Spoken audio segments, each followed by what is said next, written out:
Welcome to the third event in our spring speaker series, a lecture and conversation with multimedia performance artist Miwa Matreyek. I'm David Politzer, director of the School of Art at the University of Houston. We have one more event left, one more official event left in the speaker series, and that is on April 30th at 2 p.m. That's a lecture and conversation with art historian Jongwoo Jeremy Kim. And then I also wanted to mention a special event happening on April 28th. This is a panel discussion called Ceramics and Geologic Time. This is an event co-sponsored with the Houston Center for Contemporary Craft in conjunction with School of Art professor Anna Mayer's solo exhibition there. Curator Catherine Hall will moderate a conversation with Mayer, artists Khalil Robert Irving, Courtney M. Leonard, and climate scientist Dr. Mika Tosca. That sounds like a really interesting event. I hope you all will join us for that. And you can find all of the connection information for these events on the School of Art website in the visiting speaker option in the menu there. And if you aren't following us already on Instagram and our other social media outlets, I invite you to do that. Our handle is @UHSchoolArt. And a reminder that if you haven't already seen the MFA thesis show at the Blaffer Art Museum, it closes this Sunday, so make sure you get there. I've seen it 3 times now, and it doesn't fail to improve upon repeated viewings, so I highly recommend the show. There's a catalog that's available for the exhibition. And just a note that you do have to make an appointment with the Blaffer if you're not already familiar with that, but it's very easy. You just go to their website and make an appointment on a form. So just a couple more notes before we start. We're recording the talk tonight, and it could possibly be available on YouTube later. That's TBD. But I invite you to check out that site, our YouTube channel. It's a really wonderful archive of past visiting speakers and engagements from all across the School of Art, not just this speaker series, but also events happening in sculpture and art history and painting. And also, we will be back when the Q&A begins to give you a couple of notes about how that's going to work. But basically, you can either raise your hand or type your question in the Q&A box. We can also invite you to unmute if you want to ask your question verbally, or you can just type it and we'll ask the question for you. So with that, I will introduce second year PDM MFA Marcellus Cooper, who is down there with the pink background, and he's going to help moderate the Q&A with Professor of Photo and Digital Media, Stefan Hillebrand. I'll turn it over to you guys. Thanks so much, David. Hello, everyone. And I would like to welcome all of you to the University of Houston's School of Art 2021 Spring Speaker Series. This series is a key component of the School of Art students' experience as distinguished guests, as David mentioned, offer a diverse range of perspectives on the most pertinent issues facing today's makers and scholars. This evening, it's both my honor and my privilege to introduce Miwa Matreyek. Miwa is an animator, a designer, and performer based in Los Angeles. Coming from a background in animation, Miwa creates live, interdisciplinary performances where she interacts with her animations as a shadow silhouette at the intersection of cinematic and theatrical, fantastical and physical, and the handmade and the digital. She has presented her work all around the world, a very long and impressive list, including TED Talks, MOMA, SF MOMA, New Frontier at Sundance Film Festival, The Wonderful Red Cat, The Walker, The Wexner, and many, many more. Her newest solo piece, which I'm sure that she's going to talk about, Infinitely Yours, was awarded the grand prize at Brix Arts Electronica for computer animation category. Like so many artists, I was introduced to Miwa's work online. I instantly fell in love with her work because it spoke to me in so many ways. The use of her body, the beautiful animation, the strong activism, and the unique performative element. So I did what every adoring fan would do. I bookmarked her website and began following her on Instagram. What I was not prepared for was the emotional impact of seeing her work in person. I first saw her work live here in Houston at the joint presentation between the Houston Cinema Arts Festival and the Aurora Picture Show in 2011. Seeing her work in person changed my perception of the artistic process, what it can be, and how I defined art making. It was as if somebody gently took my hand and reminded me of a dream that I had long ago. It is this quality of feeling safe while experiencing something new is what I believe to be at the heart of Miwa's work. So, will everyone please welcome Miwa Matreyek. Thank you so much for the introduction, and thank you for the invitation to be here today with all of you. Hi, everyone. I'm Miwa Matreyek, and as intro mentioned, I'm an animator and designer and performer. I list animator first because that's what I got my degree in, was experimental animation at CalArts, California Institute of Arts, which is right outside of Los Angeles here in California.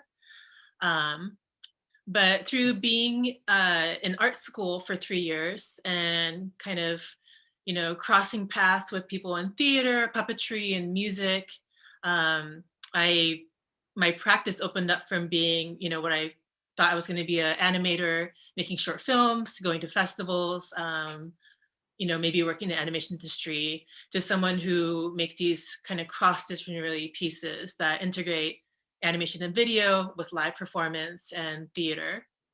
And there's also kind of this dual narrative of my solo work, which I'll definitely be talking about, but I'm also going to show some of my collaborative work, my theater company's work, because that's what sort of got me started with doing performance and kind of switching my brain from thinking about just animation and film, and film as in video, so not film, but animation into integrating live body, real space, and playing with real time, and sort of like physics almost of light, beyond just the animation. So let's see, I'm gonna share screen. All right, so starting here. So this is a still image from my first film at CalArts. It was my, first year short film, 2004, 2005, called Digitopia. And I'll show a little segment of it. But so even when I was making animation, animation I originally arrived at from making collage. In undergrad, I was kind of taking general art studio classes. I was taking photography, drawing, painting, sculpture, art theory, etc. And collage became a way that I could take all these disparate things, collage and assemblage, and combining it together along with found images. So of course, my photography, my drawings with some found things, I was often Xeroxing to kind of like flatten everything into a single image again, and working often in black and white. So that was sort of my beginning. But as I started making collage in the computer, I realized pretty quickly that, in the computer, how easy it is to start moving things if you just put it in the right software. So of course I was starting in Photoshop, and then I started bringing in these images into Flash at the time, but later After Effects. I think Flash didn't exist in 2000, or After Effects didn't exist in 2001 or so when I started this process. So using Flash and After Effects as a way to composite, which would be another kind of way of creating collage with, still images and video, and also rotoscoped and green screen video. So in this case, for the short film that I made as my first year short, I'm very much incorporating my body into my work as a collage. So, you know, shooting footage of my arms, my hands, you know, my full figure as a body, and rotoscoping. I was mostly rotoscoping. I didn't have access to a green screen. So cutting around, masking around each, you know, outline of my figure, my hand, and sort of reconstructing them into new images. That was very much influenced by surrealist, Dada, and kind of Russian constructivist kinds of collage imagery. So I'm going to be kind of jumping back and forth because I wanted to play the QuickTime, the videos from QuickTime, because I think it plays the best and has the best audio through QuickTime. So, okay, I'm just going to play maybe the first half. So sorry for like kind of suddenly cutting off the audio for it. But.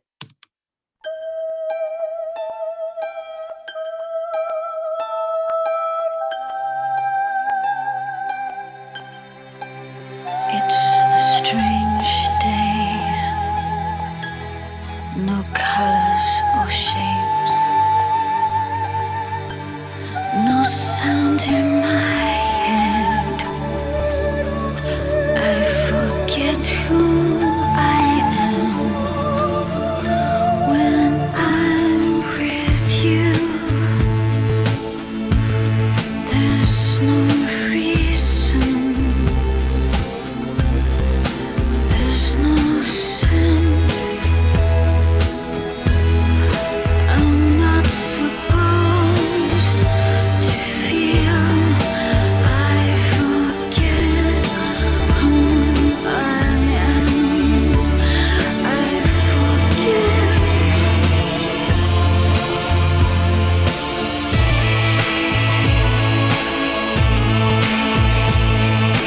Fascist baby.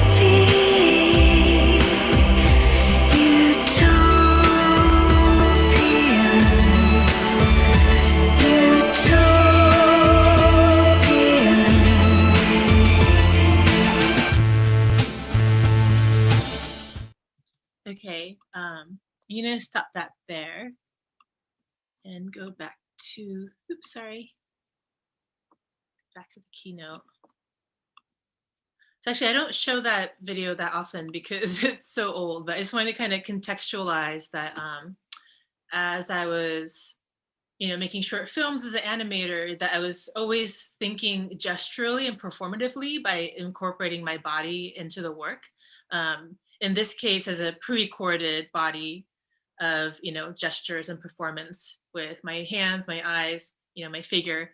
But so it kind of made sense in retrospect later on that I started doing performance as in incorporating my body, incorporating other bodies as a live element with animation.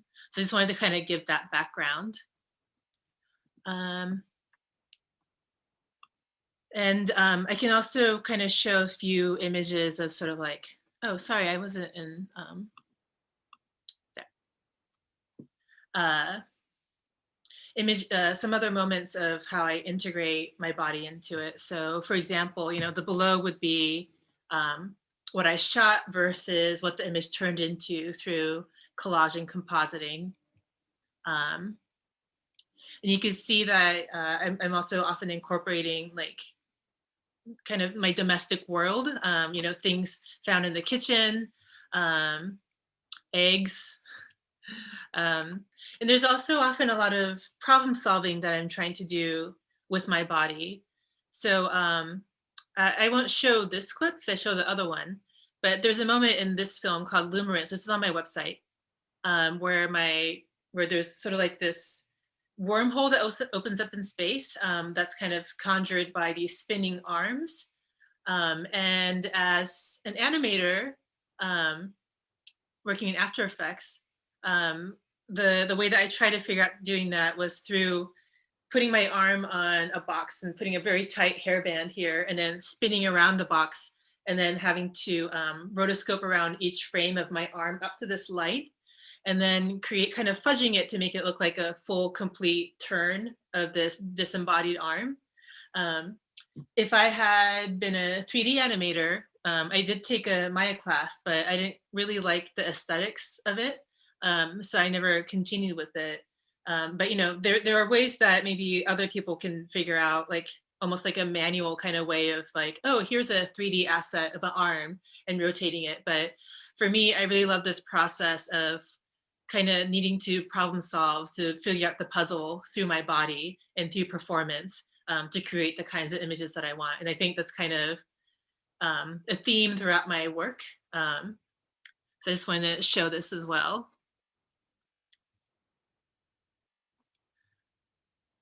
Okay, so then I wanted to go into this next piece, Ocean Flight, which was the very beginning of working with performance and animation. So this was from my first year, where a theater student named Chi-Wang Yang approached me and said that he wanted to collaborate with me and to making a multimedia performance based on a Brecht play about Charles Lindbergh's flight across the Atlantic called Oceanflug. So we took the text, which was already kind of very abstract and surreal, and we wanted to just kind of take imagistic moments from it and then recreate it into this kind of experimental performance, staged performance. So in this case, oh, see, I forget that when I'm in full screen, you can't see my cursor. It's also funny that I know I'm kind of talking to myself because I can't see anyone else. But I'm actually going to go into this mode so I can actually point. Here, this screen we're kind of considering as the cinematic space. So there's a projection screen with front and rear projection. So from the rear projection, there is this pre-made media of the city rising and falling and these lips that represented an urban city. But then there's also front projection, which is projecting this video of this running figure. And the running figure was a live performer that was being captured through a camera off to the right of the stage. And then fed through Isadora, so like a real-time video manipulation software, to scale down, turn it black and white, and up the contrast. So, and then also moving it in space of the whole video frame to size it smaller and then sort of move it around. So from this very first piece, we're interested in this, so this dual narrative that we could play with, the narrative of the story itself. So in this case, this kind of surreal, symbolic visual composition that tells the story of Lindbergh, but then the audience also following this narrative of the construction of this cinematic space, the constructionist illusion to seeing the performer, the camera, all the cables and lights and projectors on the stage, and how, you know, this is being made in real time. So let me show a video clip of this. It's a 2-minute kind of clip. Okay. Oops.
Space,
So I'm gonna scrub through the video just a little bit to show you these moments. So I think I explained the opening setup with the projection, the rear projection with the pre-made media, the front projection with the live cam footage that was scaled down.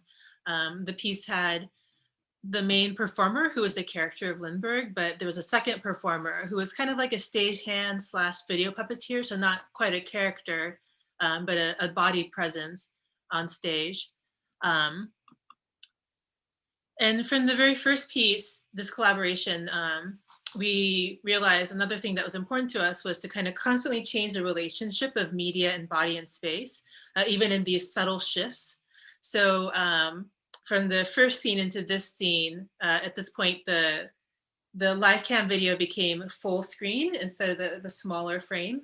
And we were projecting the pre-made media directly, front and rear onto one surface. In this case, we're using just muslin. So, just a cotton fabric, basically a bed sheet. And with the layering of the projection, it almost created like this X-ray kind of effect, as if you were seeing inside of her body of the live cam performer. And later on, also playing with things like projecting, body on top of body, a mediated body on top of a physical body that is almost like a puppet on stage, because he never exists as like a character. Like that moment. And then also in a moment where towards the end, the performer, Lindbergh's character, enters into the cinematic space herself.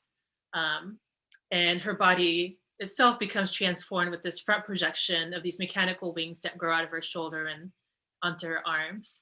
So even, maybe some of it is like slightly more subtle, we were still interested in how the narrative that the audience makes in their mind of where media exists, where body and space surfaces exist, is constantly shifting and evolving throughout the piece.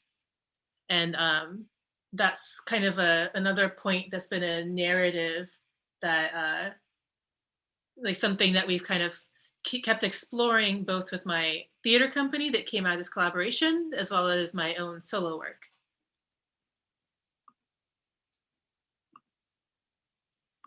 So let me come back over here and oops.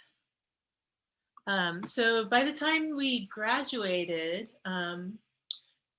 basically for the 3 years that I was there at CalArts, along with Chiwang, the theater directing student, and Anna, who joined us from her second year, we made a piece per year, basically. So by the time we graduated, we had 3 short 15 to 20 minute live performance pieces that integrate animation, theater, and music. So I'll just show some images from some of the pieces that we made, and starting to play with things like POV, like this moment in this piece, Subterranean Heart, where Anna, who is singing on stage, she kind of walks backwards and leans on a blank screen. And then suddenly this image comes on that, as a performer, we understand that she's standing in front of a screen, but sort of as a cinematic trope, we understand that she is lying on a table that's meant to be kind of like a surgery table.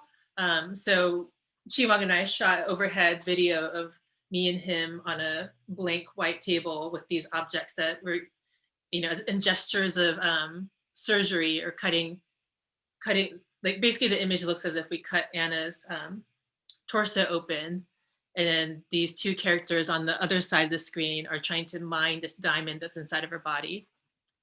But it's really interesting to integrate, or it was interesting for us to integrate live performance with projection as ways to play with the language of cinema, but also the language of theater and live performance, and also where projection can exist, to go from, full actual flat screens that are 4:3 ratio to, as they opening up to these layers of projection that could be staggered in space and kind of volumetric in space for the performers to walk around and behind.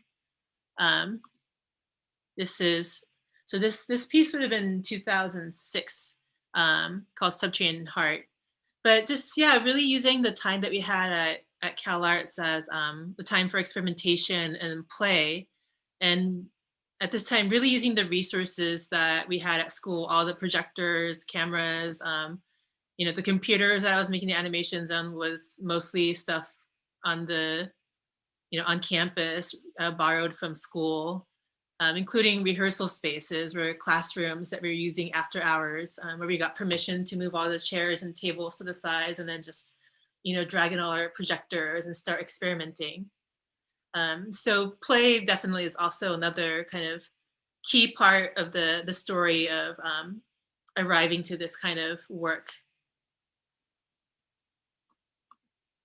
And again, very, I think, playful and fun ways to combine music, performance, and animation.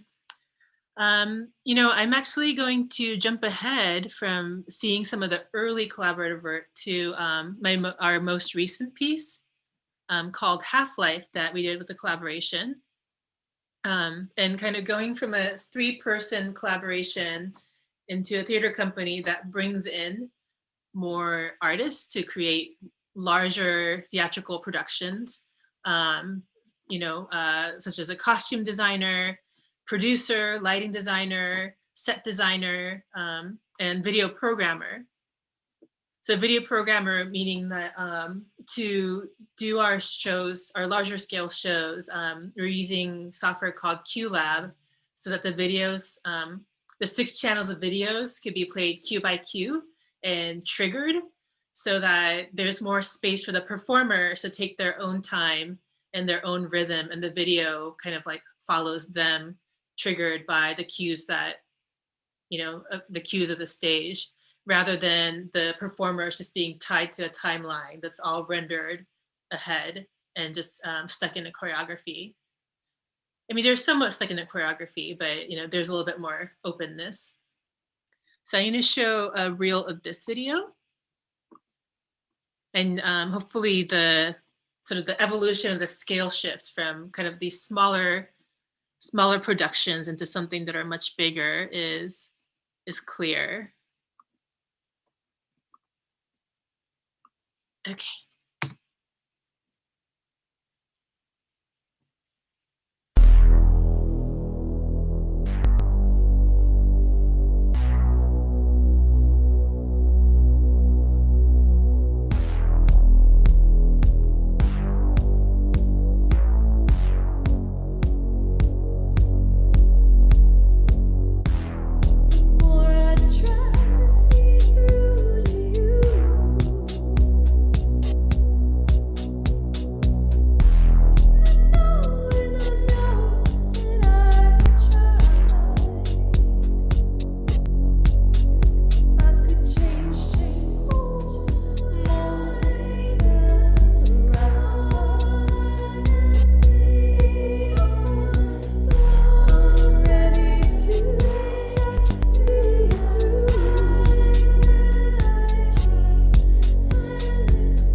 Okay. Oops. Back over here. So this piece, Half-Life, was originally inspired by the Fukushima nuclear disaster when we started thinking about this piece in 2011 at a residency at Headlands, which is a residency just north of San Francisco in Marin. But I mean, speaking to like how long a life of like creating a project could be, we started this in 2011 and we kind of kicked around the idea for a while and had like little bits of times and studio and residencies and stuff like that. But we didn't get to actually fully realize and work on the piece until 2014 to premiere in 2015. And in that time, we kind of shifted the focus of the piece from more directly inspired by Fukushima nuclear disaster to more about a globalized disaster in a nervous world. And the piece featured two characters, one who is at the site of the disaster and embodies it, and she is poisoning the world around her, like she is emanating disaster. And then there's a second character who is sort of a hypochondriac, and she's kind of constantly measuring the world around her and checking on her wellness and well-being.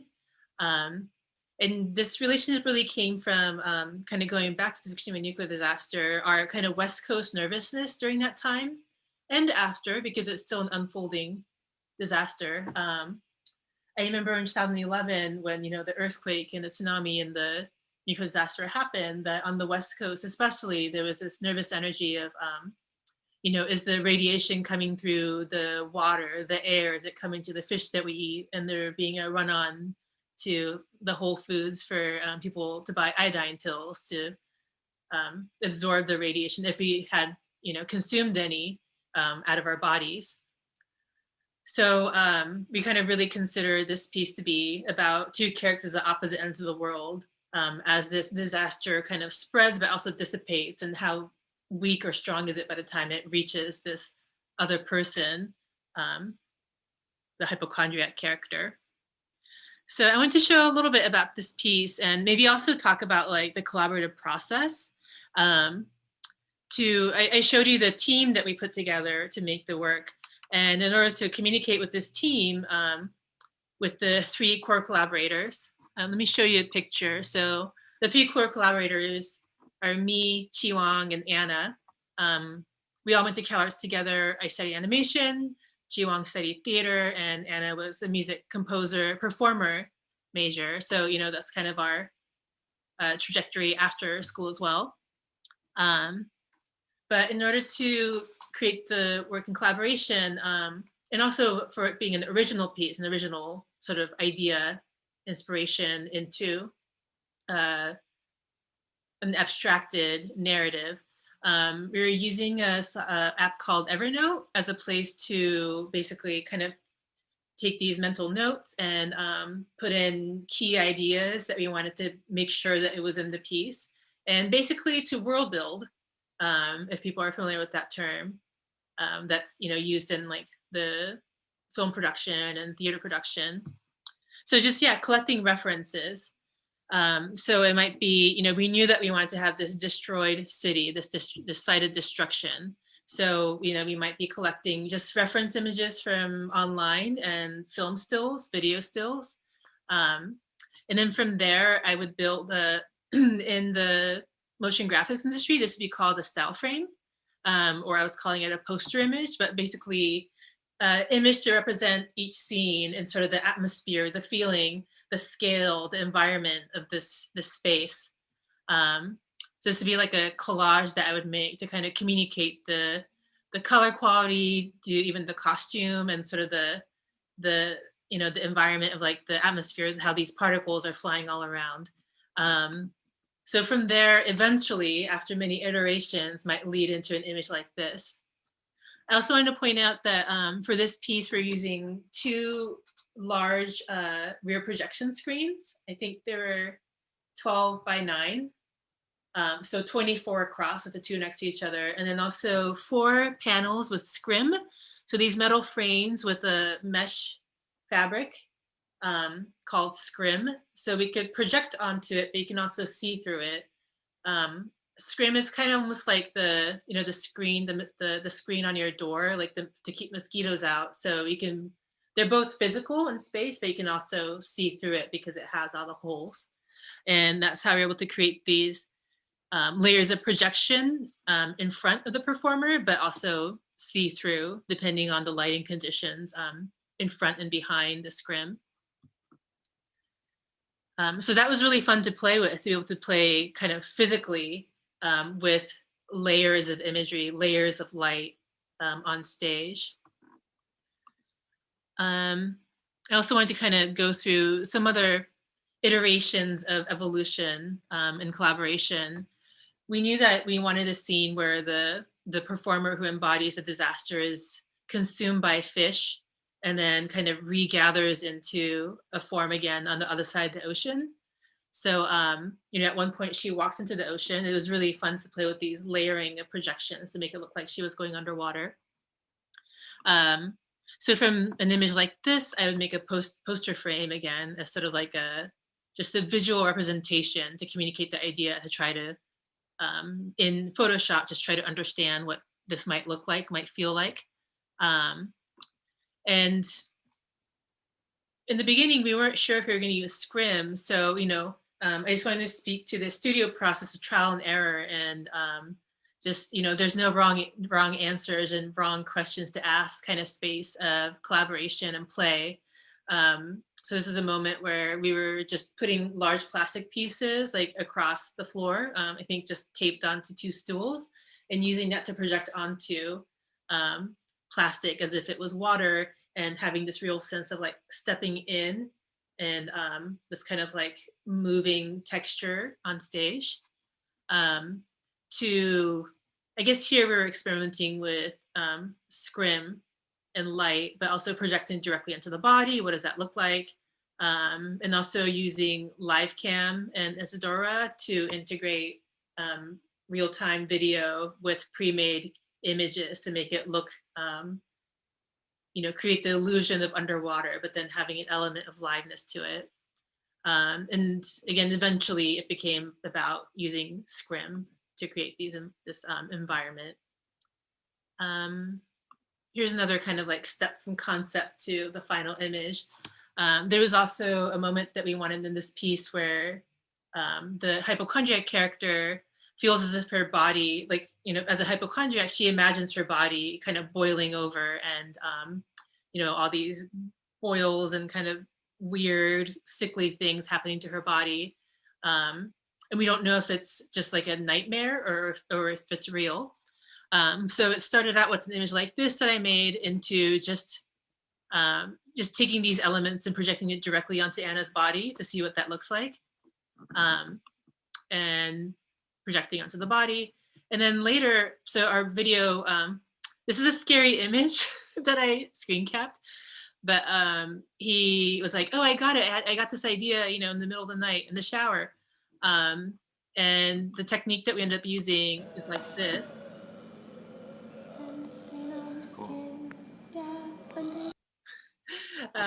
So there was just like a test that we shot, but we're using, here you can see that we're holding a flashlight, and wherever that the light washes out the image by making it white, cuts in the, you know, visual, like blown out in the camera, was where it would layer another video onto it. So it kind of worked almost as if it was boring, like the light was boring a hole in this case in the arm.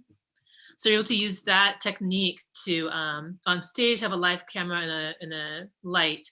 And whenever Anna leans in closer to the light, and well, I'm doing it with the light here, wherever her forehead or her cheeks became, you know, white from the reflection from being close to the light source, it, you know, reveals another layer of like this boiling texture. So using technology as part of the narrative in the piece.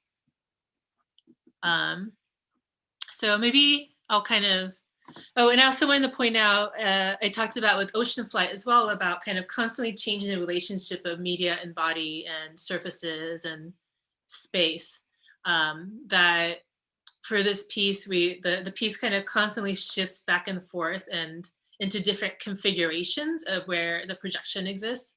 So we had the 4 scrim panels and the 2 large screens, but also some set pieces, but they were all on wheels. So per scene, they were getting reconfigured into these new ways of the body being contained in projection.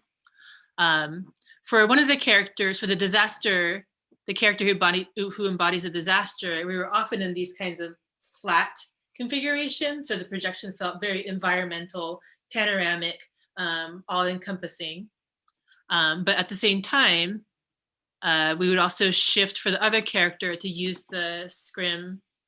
So this is 2 moments right next to each other. This is a bit confusing. So Anna's here twice, but using the scrim as like a user interface almost, where Anna can go up and touch it, and then that triggers all this animation to happen on top of her body as if she's using it as like a body scanner. So again, kind of constantly shifting the relationship of what media is in this space. And also it's been interesting in the last year to look back at this piece about an invisible threat, and a globalized threat, and in this feeling of hypochondria and like an imagination that's fueled by anxiety, to be in this pandemic world where we're kind of living in this kind of moment of like constantly measuring our health, and even like a slight cough, makes you imagine this horrible thing that might be happening in our body. And, that's very real. I mean, it's been a very tragic and intense time, but yeah, it was kind of interesting to look back to this piece. And oh, okay. Sorry, I didn't mean to come out of that actually. All right, so from here, I want to jump into my own solo work. So that's sort of the narrative of the collaborative work that I was doing, and it's larger scale, especially after graduation, the work that we made after school, larger scale, and requires a lot of help from other designers, and requires a large budget, large rehearsal spaces. So I've kind of kept this dual kind of narrative of the theater company as well as my solo work, which just requires for me to be in front of a computer and set up my projectors and screen in my living room to make this piece, to make these projects. So the starting point was in 2007, after having collaborated on 3 pieces with my group, I decided that I want my thesis to be a performance as well, but kind of very much grounded in animation rather than becoming too kind of spread out and theatrical. So let me show a 2-minute video of this. Where is it? Here it is.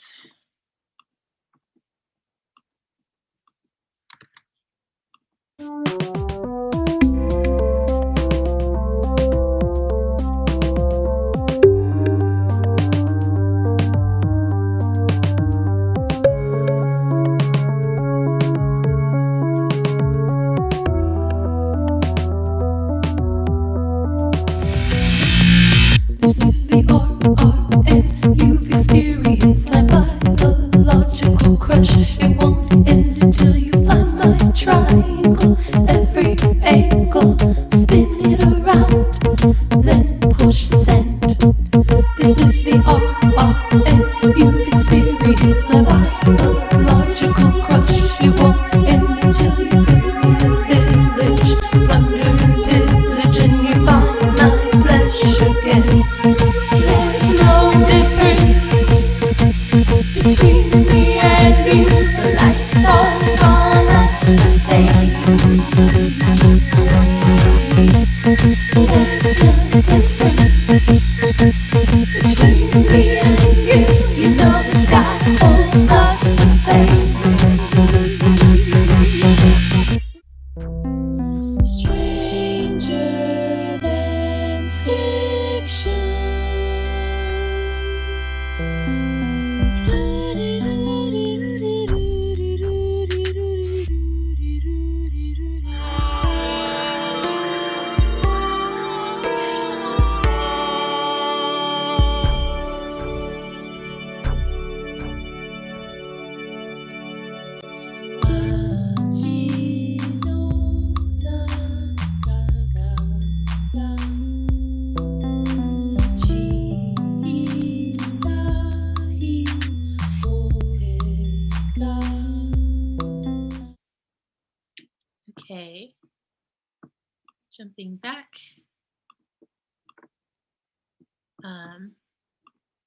So from this first piece that I made, I think it's maybe clear, but I just wanted to point out. So this is a sheet of paper, but what I'm doing is that I have a screen, and then I have, rear projection and front projection, and I'm behind the screen. So I'm creating a shadow and casting a shadow in the rear projection beam in the video, but then I'm also using front projection, so I can put light and images in my shadow and overlapped with the rear projection. So you can see it here, oops, for example, where from the rear projection, it's just that white full circle. I'm blocking that light with my body to create the shadow. But then with the front projection, I'm able to project inside of the negative space, inside of the dark, negative space of my shadow with images as if it's an X-ray.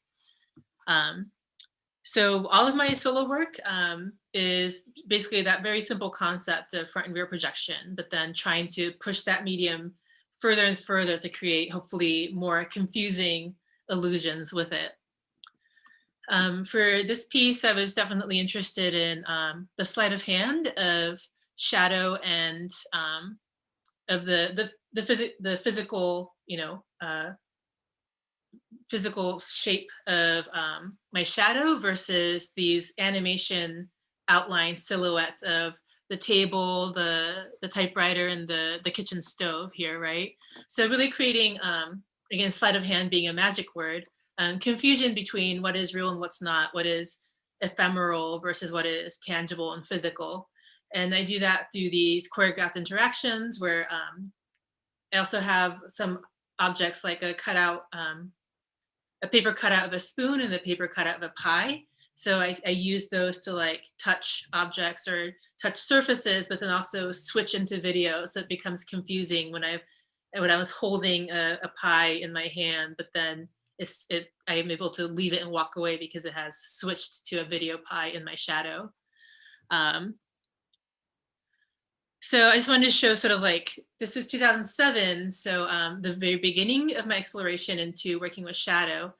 I'll show a video of my latest piece, Infinitely Yours, about the climate crisis and sort of made out of processing my own climate grief. So let me show a bit of that.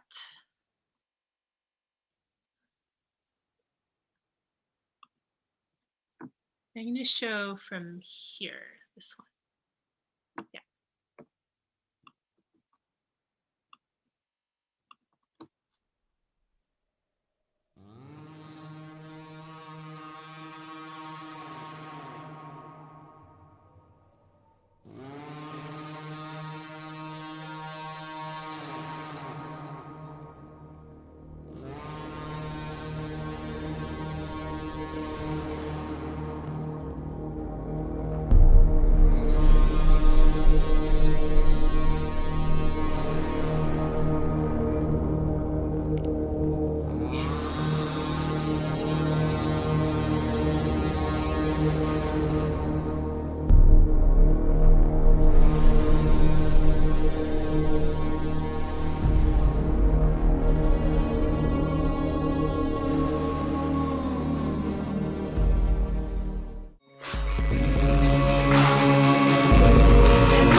Okay, I'm actually going to stop there for now and come back to here.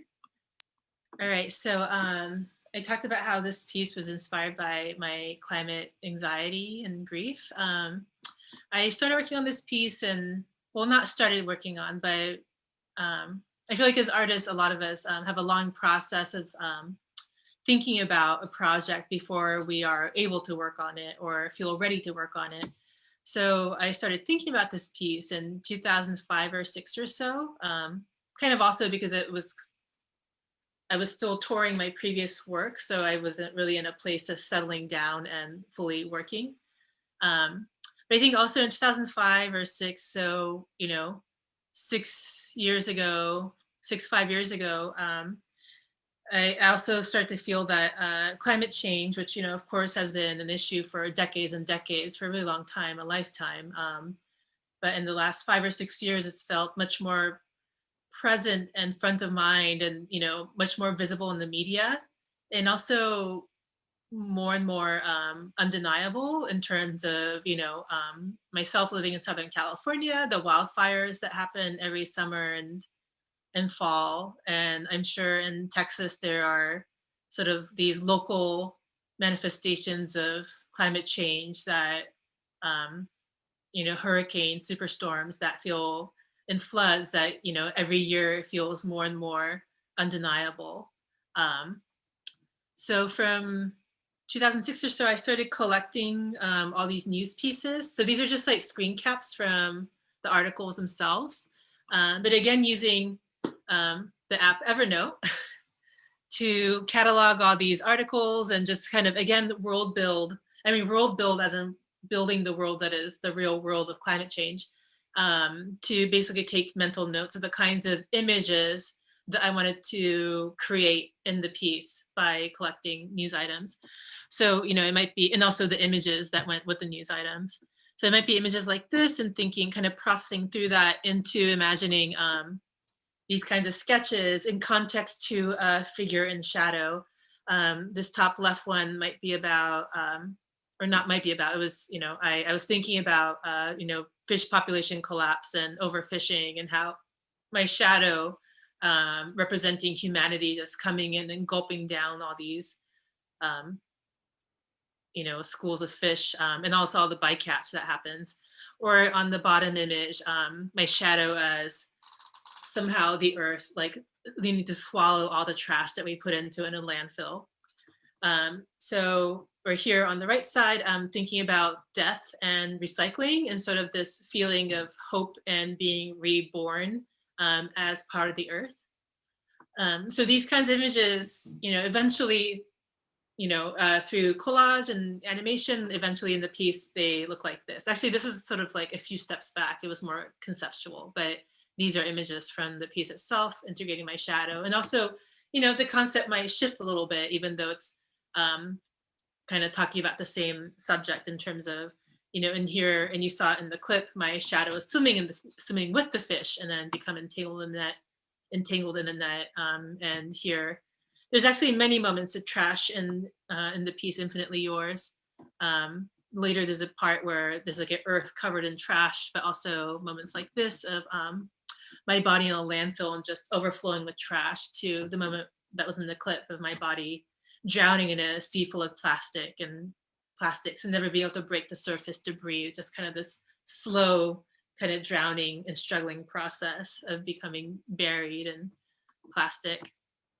I also want to talk about how in the process of making this piece, I'm integrating a lot of my real life into it. And I showed with my old animations that I was incorporating my body. So I'm incorporating my body, but also incorporating, footage that I shoot of just things from around the house again.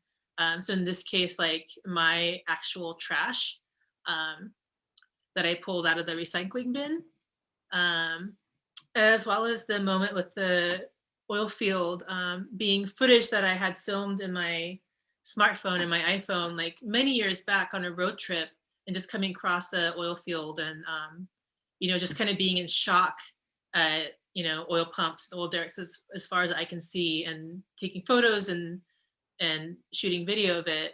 But then in the process of making this piece, realizing that I can go back in my life history and uncover this video and use it as footage and image resource to rebuild into this scene.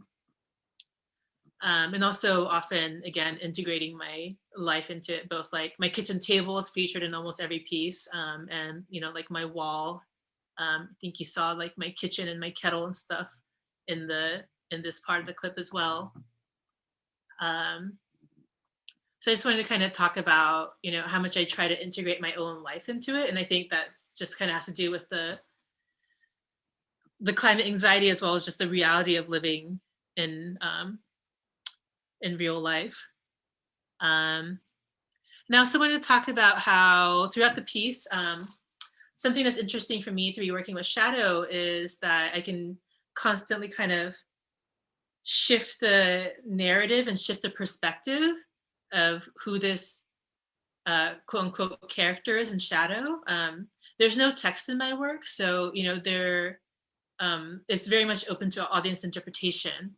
But I think it was in the clip where there's a moment where I'm stuck in a car in traffic, and I think that's a very familiar individual experience of being stuck in traffic and like wanting to scream for just like this wasted time and wasted resources, polluting the air just to be stuck in traffic.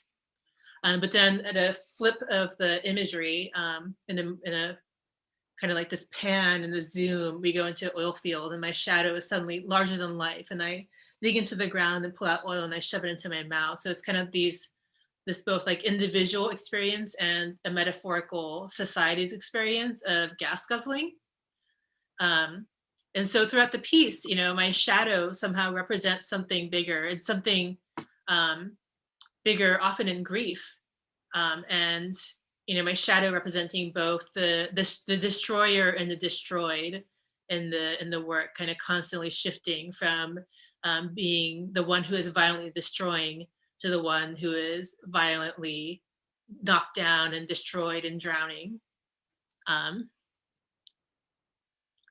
So yeah, I just wanted to kind of talk about this piece a bit. And then also, I won't go through all these slides, I'm out of time, but I think I also wanted to kind of talk about not just my own discoveries, but just my thought about kind of stepping back and processing one's own practice.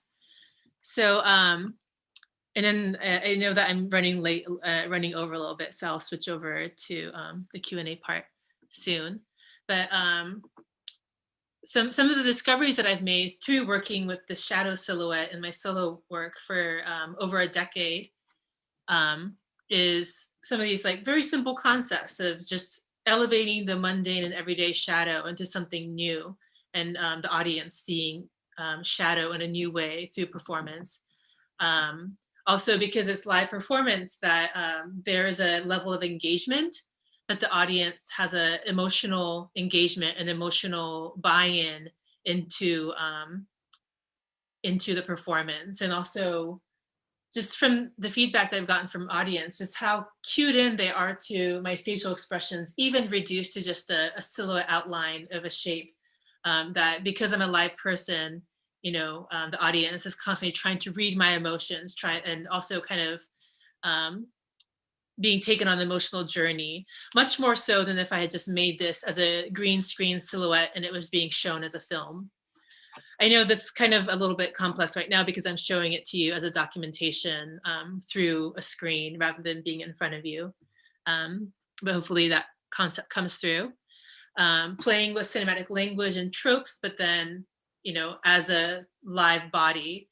So the moment with my feet being up with the waves, I wanted to create an image that looked like I was almost looking at my own feet and my hands in front of me as I was kind of flipped over and weightless and not in control underwater. So it's really fun, again, for me to use my body to problem solve, to figure out these puzzles of perception, to create these almost these cinematic tropes of images. I talked about the sleight of hand and illusions and just kind of playing further with these multiple light sources, and maybe even more light sources. For Climate Control's work, we're using 6 projectors. So it's mainly front and rear projection, but we're also layering in even more sometimes. And I also talked about the transformation of scale and identity, that I can, because my body becomes abstracted as a shadow, that I can also become these non-human presences and characters and create surreal solutions. So maybe some of these you noticed through watching my work, but I also wanted to step back and think about the importance for artists. And I kind of talked about these ways of stepping back and realizing what we're doing and trying to figure out further what this is with Climate Control's work as well, about the practice, artistic practice, and how, artistic practice is combining intuition and technique and sometimes technology and materials, but there's this magic that happens that mixes all these, right? So I think it's important for artists to sometimes step back and look at what their magical power is in some ways, and how they are able to play with audience perception, how they see the work, how they experience your work. And sometimes it really helps to make these kinds of lists of where your play is happening, where your discoveries are happening, where these kinds of puzzles that you're trying to solve is happening, and how that plays with your intentions, your experience of making work, and how that plays with the audience's experiences of seeing the work, and how they are together in space. Hopefully, again, when I'm back in theaters and, people from the art school are back in galleries and studio spaces.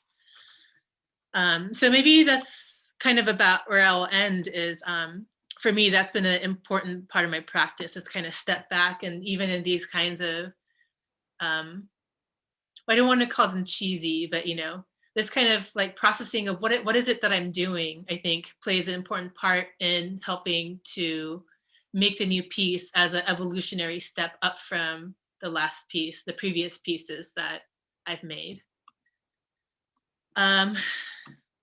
Sorry, so I can't see anyone else, so I'm not sure where okay, I see David. Okay. Is it okay to go into the next part? I know I'm a little bit late. Oh, not late at all. That was Okay. just beautiful, Miwa. Thank you so much. It was really wonderful to see both, the clips of the work and then also the behind the scenes shot. That's the most fascinating. You literally pulled the curtain so we could see the Wizard of Oz Yeah. or what's going on. I just wanted to remind everybody that's watching, please, you can do a raise your hand in Zoom or ask a question in the chat or the Q&A, and we'll be sure to get to you. But I'm going to turn it over to Marcellus because he had some wonderful questions that I think to start a discussion going. Great. It was funny as you were explaining, especially in the, pulling back the curtain, like Stefan said, you'd answered one of my questions that I had taken notes down. So I'll throw kind of a fun one out first. If your work were to be screened or unearthed, let's say 50 years from now, what would you hope that this new audience removed from, hopefully these current environments, right, would learn or feel from your work? Are you talking about my work, like all of it, or a specific one? Your solo work, because you said it was very personal. Yeah. What would you hope with that sort of time would bring? This is a new question that I've never heard before. So yeah, it's cool. Well, because I consider my piece to be, the performance itself. So when you say uncovered, I suppose it'll be video, but I hope that like Michigan J. Frog and Michigan J. Frog and like Warner Brothers animation, he comes out of the box and he's dancing. I hope that I can perform even if it's like in the future.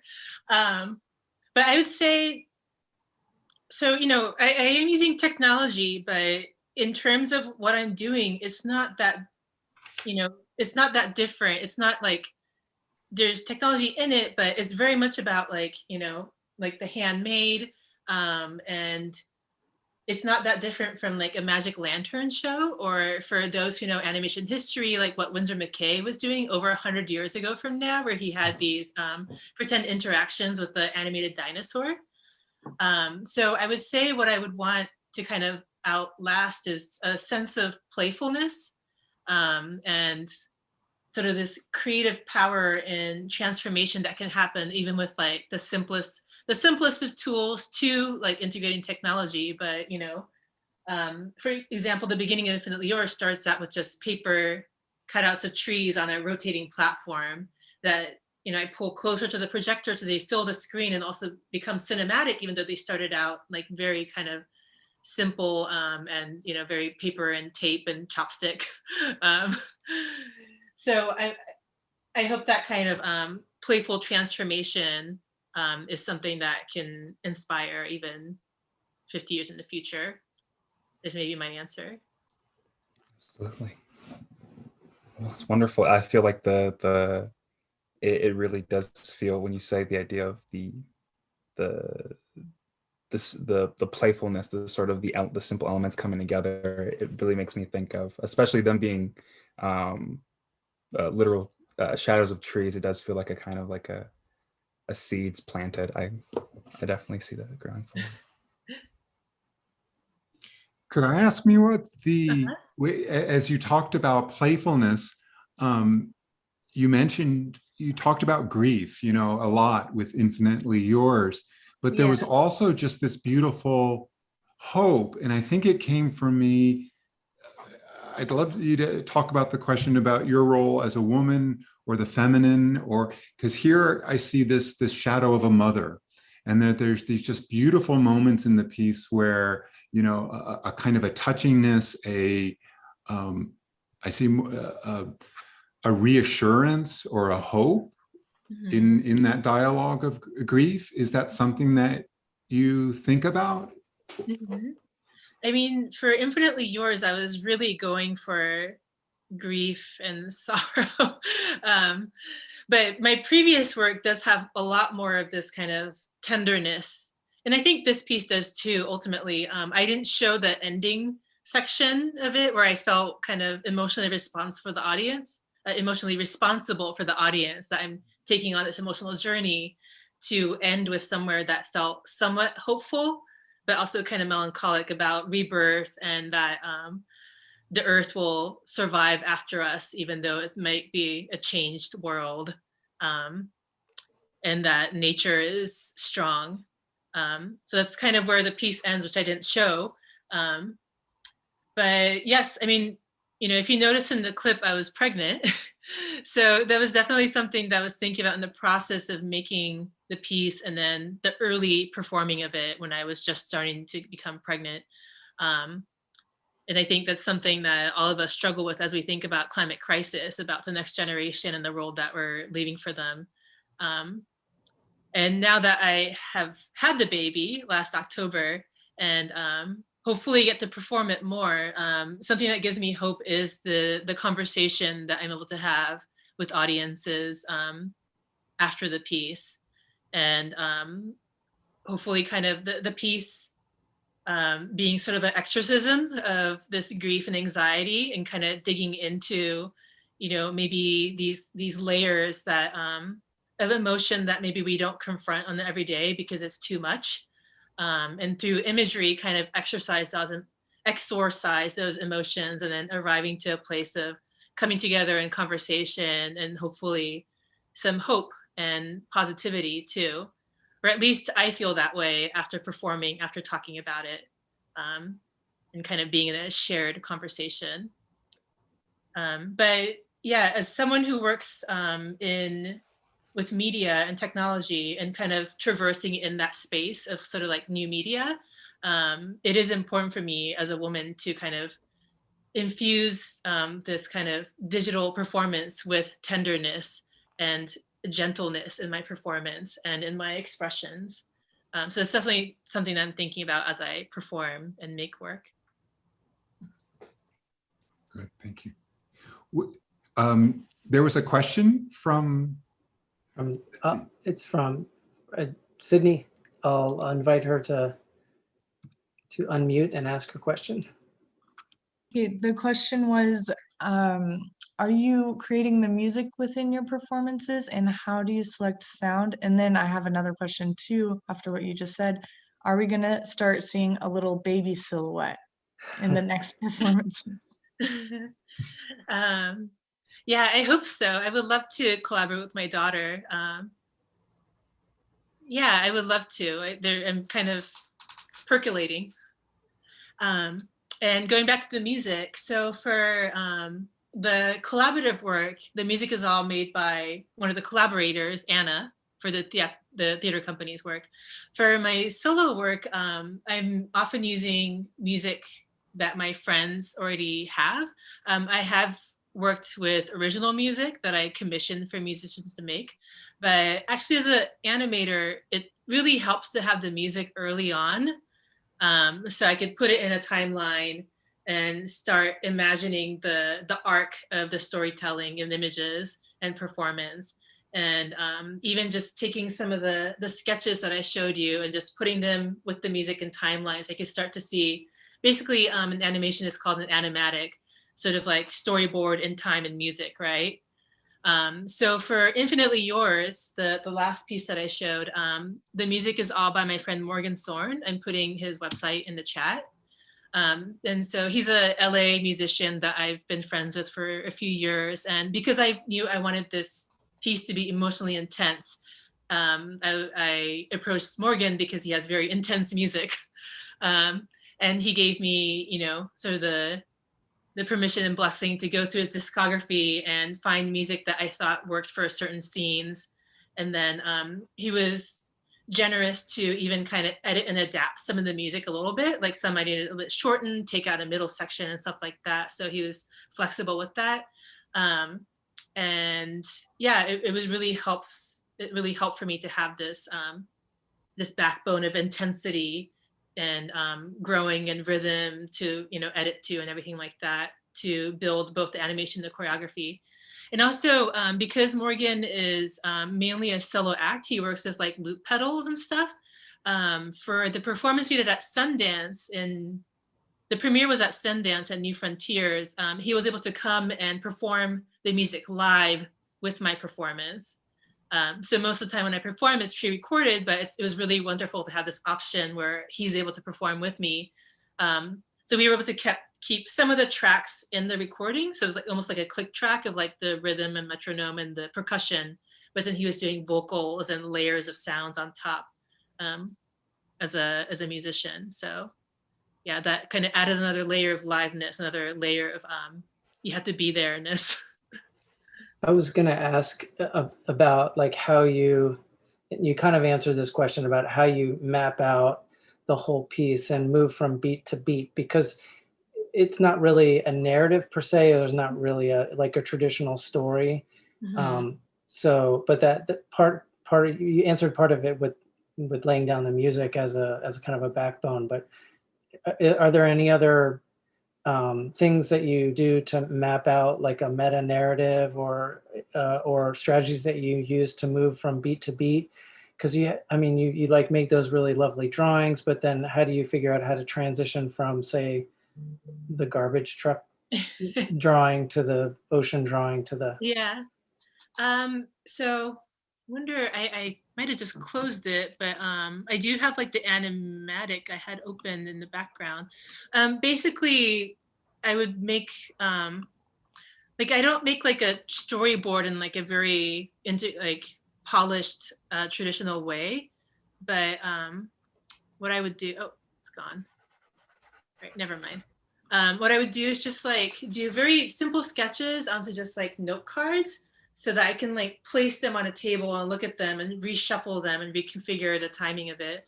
But because there's no text, there's no clear narrative, you're not following a single character. So it is very much kind of built intuitively, and very much like kind of this idea, and just start building from there and then seeing where they start to meet. So in that way too, it's very kind of putting a puzzle together. And I think that's another thing that kind of makes this process take more time. But at the same time, like I've never been a storyteller who was interested in, like a girl meets boy and they fall in love kind of story. I've always been interested in telling these stories that are beyond human, trying to visualize these invisible worlds and invisible systems of climate change or of disaster or of weather systems and stuff like that. So, so for me, it kind of makes sense to work this way and these kind of impressionistic vignettes and how they kind of start to tie together. I mean, to a certain degree, because I'm performing live, I can't, I have to integrate my body movements as if they're cinematic, like pans, zooms, and like, or if I bring a front projection as full white, I can hide my shadow because it's washing out my shadow. So using all these tricks to kind of connect from one moment to the other is something that I'll have to figure out in studio as I'm making it. So it's not like I make all the animation and I'm like, okay, how do I put my body into it? So it's a very integrated process where I would start with these sketches into very simple compositions into very short animations, and then setting up the projector and screen in my living room and testing it and filming myself. So, it's like filming myself and testing it for like a whole year before I've like completed the piece. So it's really useful that I'm able to do this at home and that I don't have to rent a studio space for over a year.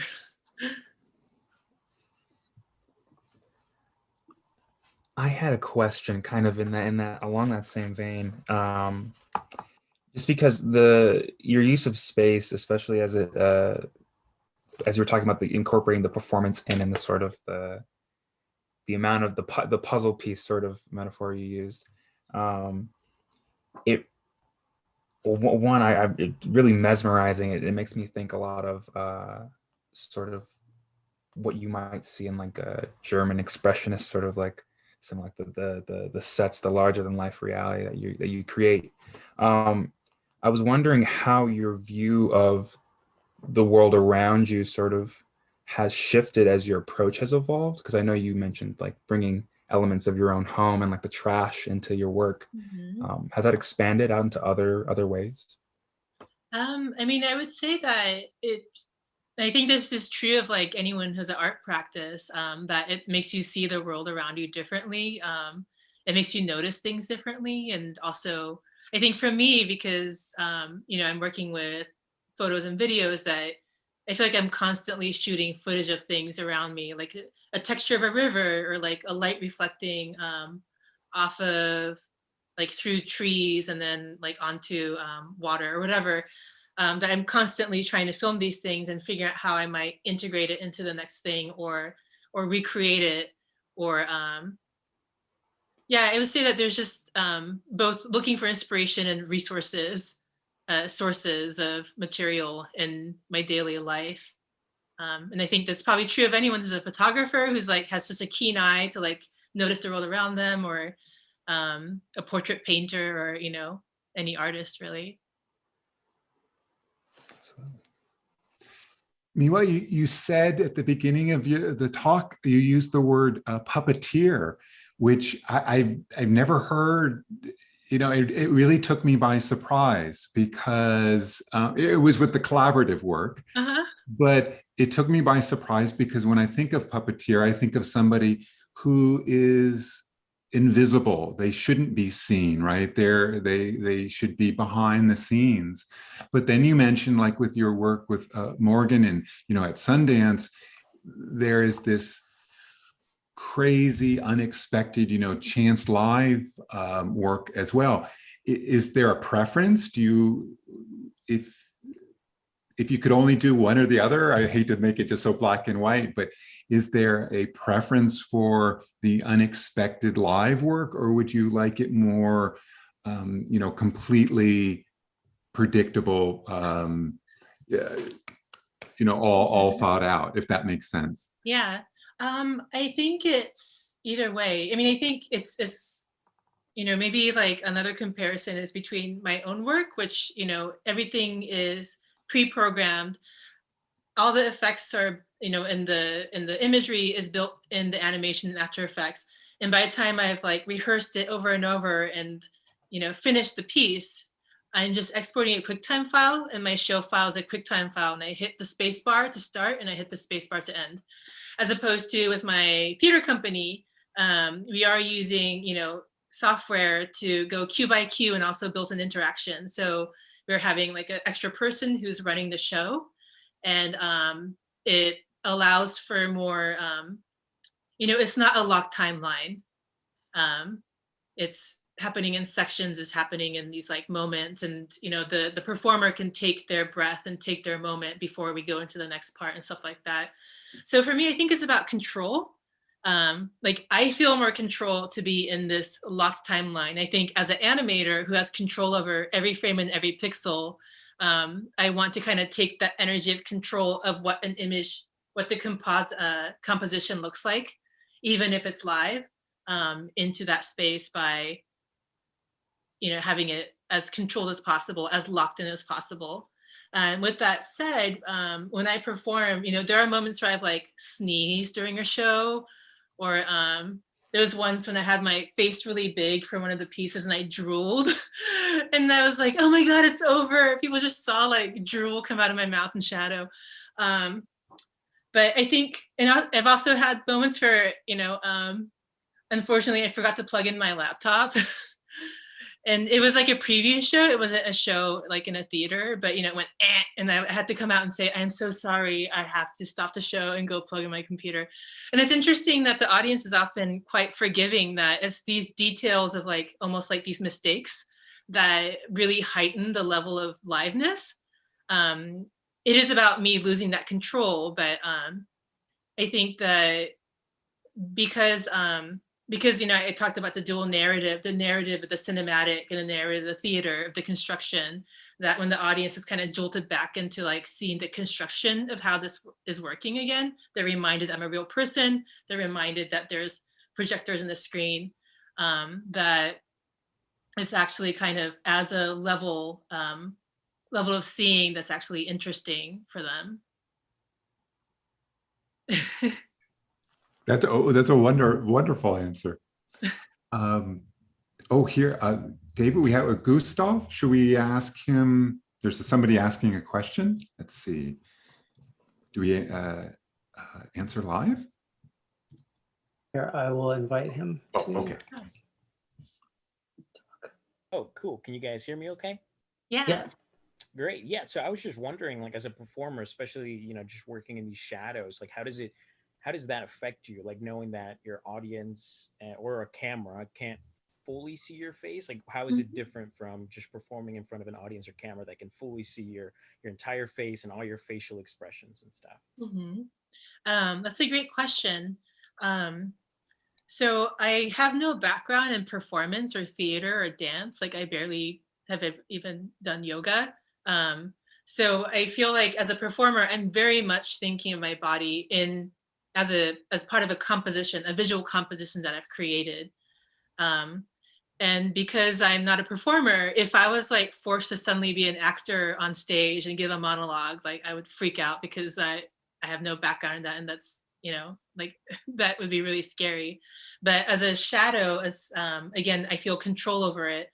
And also knowing, having worked this way for so long, like, knowing that I can create these moments with my shadow that is bigger than life, that I could take on these characters and personalities, maybe from the audience perception of what my shadow is. It actually makes me feel really empowered.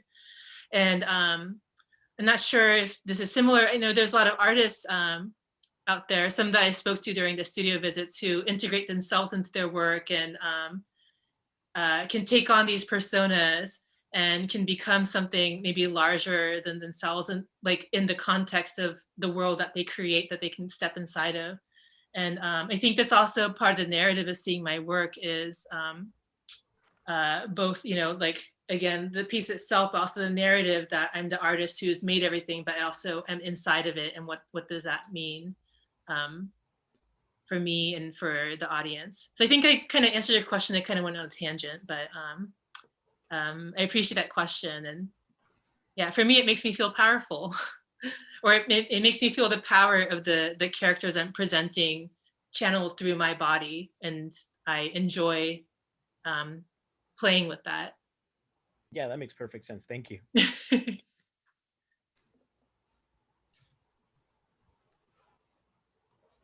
Okay, any other questions? Marcellus?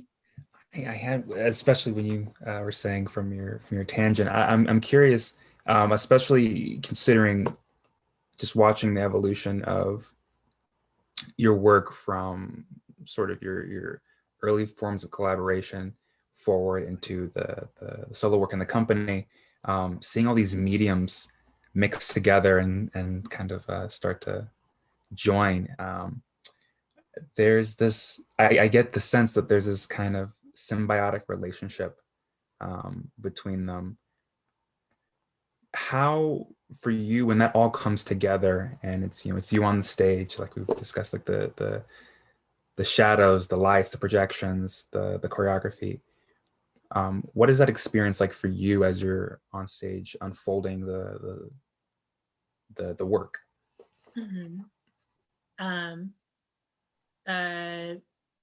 Wait, so you're talking about comparing my theater company to my solo work, or just like within the solo? Sorry. No, absolutely. The idea of, because I know you had said when you started, especially at Cal Arts within animation, the kind of from that starting point to thinking about now, where you know, previous, you know, pre-pandemic, the idea of being on a stage, performing in your solo work, all the sort of the evolution from animator to performer in your piece with all these moving parts. How does it feel to have gone from that step to the present sort of iteration of how you approach working? I mean, I feel like with each piece that there's still excitement in working in my medium, because I feel like maybe, you know, I think that doing that kind of stepping back to figure out what is the sort of the magic kind of conglomeration of my intentions, what I imagine things to be, and what, because I think so much of my work also has to do with audience perception, which I never get because I'm never in the audience's seat because I am in the piece itself. I've never stepped out and looking at it. I mean, I kind of do by filming myself over and over and then looking at what it looks like. So there is that mystery that I'm still trying to dig at with each piece. So there's still like this wealth of discovery that excites me, and playfulness that excites me about working with the solo work. And also all the different elements I could bring into it to kind of make it new again for me. And in terms of performing in a space, you know, I consider the work to be, like I said with the Michigan J Frog thing, that I consider the piece to be the performance, that I want to be in space with people, as opposed to it being a video documentation. So I normally, in a non-pandemic time, I don't really show documentation of my work because I want the performance to be fresh as a live performance. And it is about being in this shared space of sharing breath, which of course now is dangerous. And the audience, you know, seeing everything, like having a sense of me, like even able to even hear me stepping and like, you know, the creaking of the floor. And, you know, I was talking about, so the idea of mirror neurons and how, because I'm a real person, there's a lot more that people look into in reading my face, even as a shadow silhouette, that they could see the way that I breathe, my expressions. I'm turning to show my silhouette, my portrait profile, I mean. But it's so interesting that's another thing that's like this mystery of between what I'm trying to create and audience perception, and how that kind of comes together to create this moment of magic and illusion and empathetical connection that I think can only happen in a theater space. Or maybe it'd be just very different in a pre-recorded video space. So I guess, I don't know, I'm not sure if I'm answering your question, but I think there is still that play and digging at the mystery that is fun for me. That absolutely answers it. Oh, someone put in Michigan J Frog. Maybe not everyone knows who he is, but yeah. Well, there's definitely, I would imagine, a difference between, you know, in a theater, in a live event with a group of people, you're trapped in a very beautiful way, right? You have to stay there for 30 minutes, an hour and a half. With our online world that we live in now, where we click on something else, we go to a different screen. I think it would be a very different work. Mm-hmm. Yeah, I think there's the physical investment of showing up and tuning in, you know, focus, both for me as a performer and for the audience. And I think that's where there's this emotional engagement and investment, and also the leap of faith and sort of helping to complete the illusion with me. The illusions being almost an interactive, a construction that happens between myself and the audience together. I mean, that's what magic is, right? It's not just a magician. It only happens because there's an audience, and that they are invested in believing that magic is real. Wait, a quick question. Do you secretly have a magic hobby then? Is this something that we can find out? No? No, but I feel like there's something akin to it. And again, and you know, trying to figure out my work. And I think there's probably something akin to it for a lot of artists too, because again, it's that that harmony, entropy of, not entropy, but harmony of like, you know, audience, the viewer and the artist, and how the piece is like somewhere in between those two things. Sorry, I was holding a hairband. So I think there's something about magic that kind of comes into a lot of art making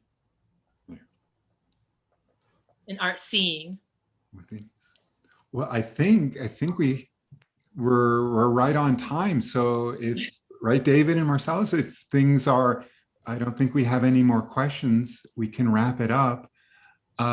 Miwa, I can't thank you enough for kind of literally inviting us into your home and your practice and with your work. It was beautiful and it was joyful. And we can't, here at the University of Houston in the School of Art, we can't thank you enough. Thank you. And yeah, it was super fun sharing this time with you all in the studio visits that I got to do a little bit earlier today, and this conversation and everything. So thank you. I'm really enjoying it and love it. Okay, well, thank you. Thank you, Miwa. Thank you so much. Thank you.